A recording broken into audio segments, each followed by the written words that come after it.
जय श्री राधे राधे, कृष्णा कृष्णा। मेरे प्यारे भक्त हो, आप सब कैसे हैं? और मैं भगवान से यही मंगल कामना करती हूँ कि आप सबके घर में सुख समृद्धि का निवास हो, मन वांछित फल की प्राप्ति हो, स्वास्थ्य बढ़िया हो, क्योंकि हेल्थ इज वेल्थ।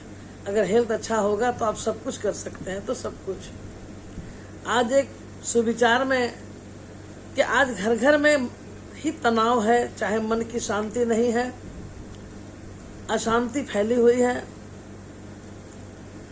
नकारात्मक ऊर्जा निवास है घर में। इसके लिए आप संध्या के बेला हुमाद जलाएं और कपूर जलाकर पूरे घर में घुमा, जिससे सकारात्मक ऊर्जा घर में प्रवेश करेगी, नकारात्मकता खत्म होगी, मन की शांति बनेगी। राधे राधे बोलना पड़ेगा। मैं लता दीदी आपके समक्ष आज नया एक सब्जेक्ट को लेकर आई हूँ।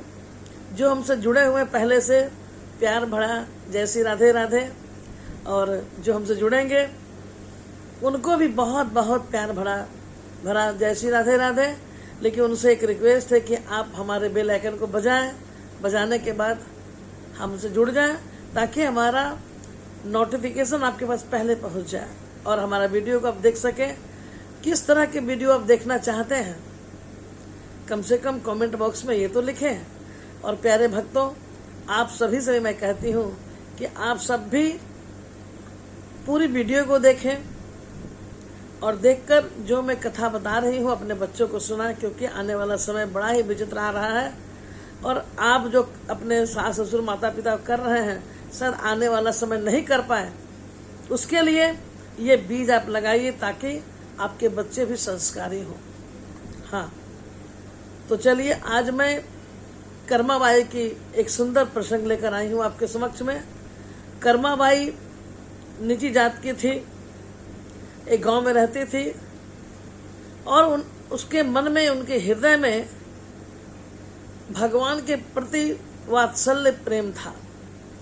वात्सल्य प्रेम की वजह से भगवान को हमेशा छोटे बच्चे के रूप में वो देखती थी, गोविंद को। और उसके मन में ऐसी इच्छा होती थी कि अगर छोटा कोई बालक होता तो मैं उसे भोजन कराती।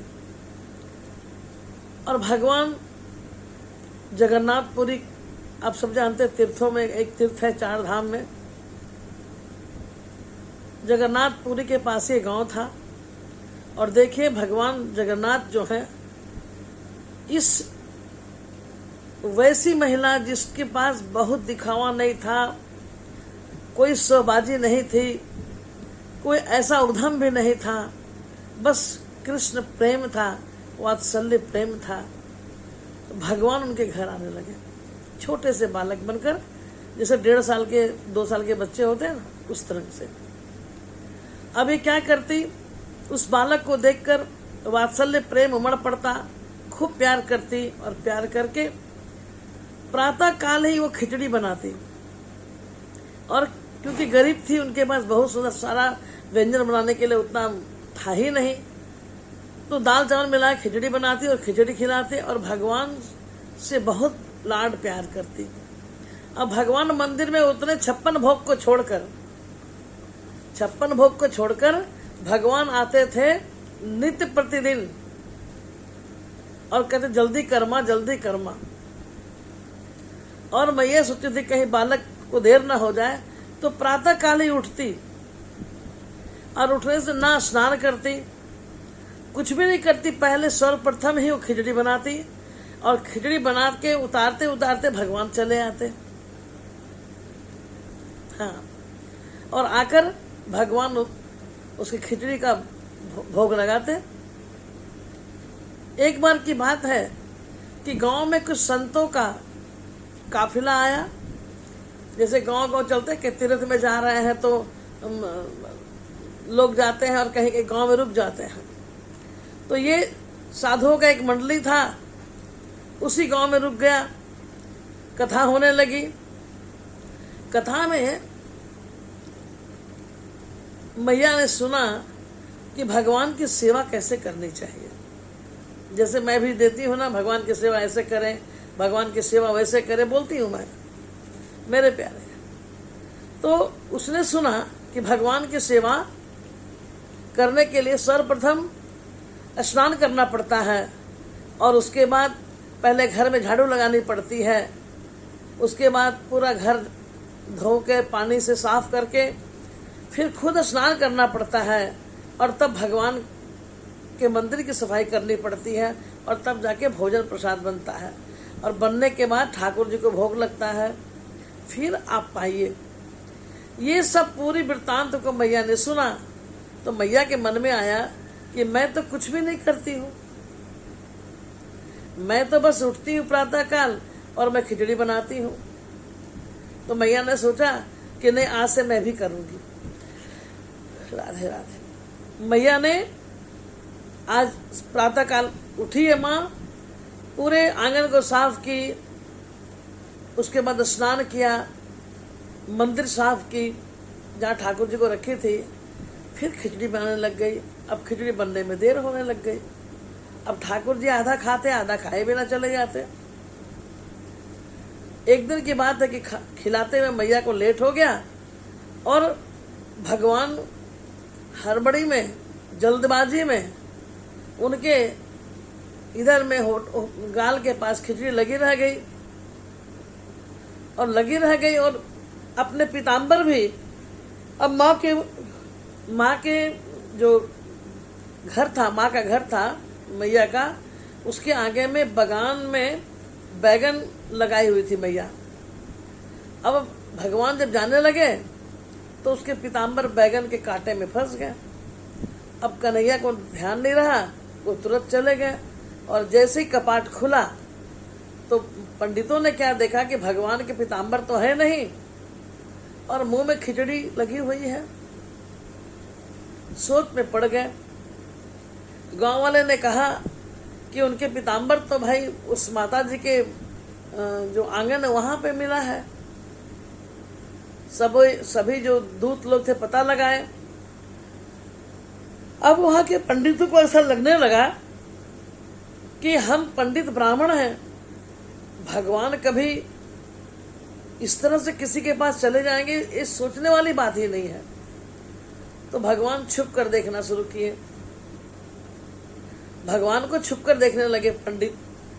क्या देखा कि भगवान प्रातः काल निकले हैं और निकल कर उस मैया के यहाँ चले गए और कह रहे जल्दी करो माँ, जल्दी करो माँ। आज पंडित अपने जब मंदिर में आए तो भगवान से पूछा, भगवान अब कहाँ गए थे और कहाँ से आ रहे हैं? मेरे प्यारे, देखिए पहले पंडित भी ऐसे थे ना, भगवान से बातें करते थे। तब भगवान ने सारी बात बताई कि मैं उनके घर जाता हूँ और इतना लाड प्यार से वो मुझे इतना प्यार करती है और जल्दीबाजी में वो खिचड़ी बना के खिलाती हैं और मुझे वो खिचड़ी खाना बहुत पसंद है।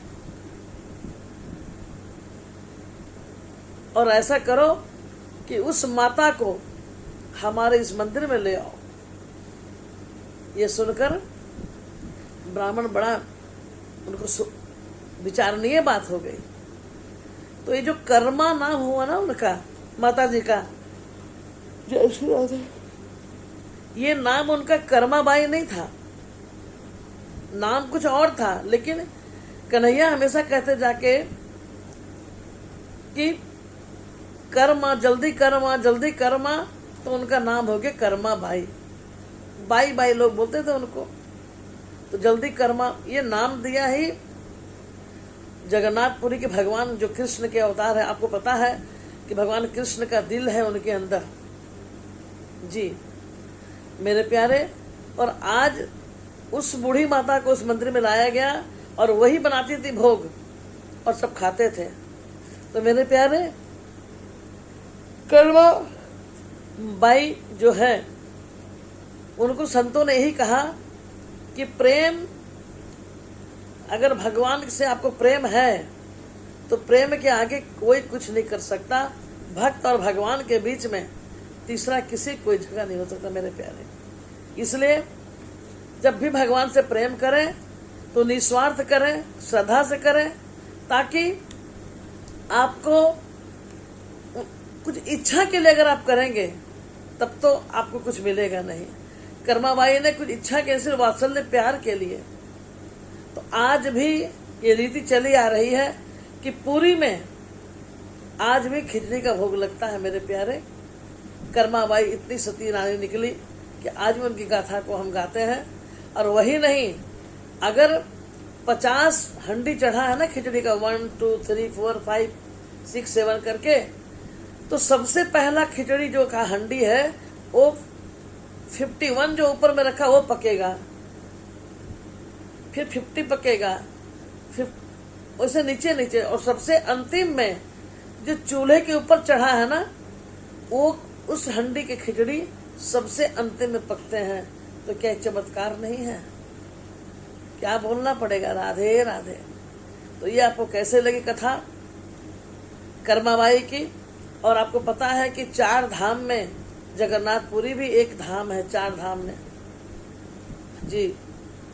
तो आप अगर इस तरह की कथा को सुनना पसंद करेंगे, कथा कैसी लगी? अगर इस तरह की कथा आपको बहुत पसंद है तो आप हमें कमेंट करें कि आपको कथा कैसी लगी। तो इसी प्रकार की सच्ची घटना जो कलयुग की है और सतियों की है, वात्सल्य प्रेम करने वाले भक्तों की है, ऐसी कथा मैं आपके समक्ष लाऊंगी। जय श्री राधे राधे, कृष्णा कृष्णा। कमेंट जरूर करें और उसमें लिखें कि आपको कथा कैसी लगी और क्या सुनना है। जय श्री राधे राधे।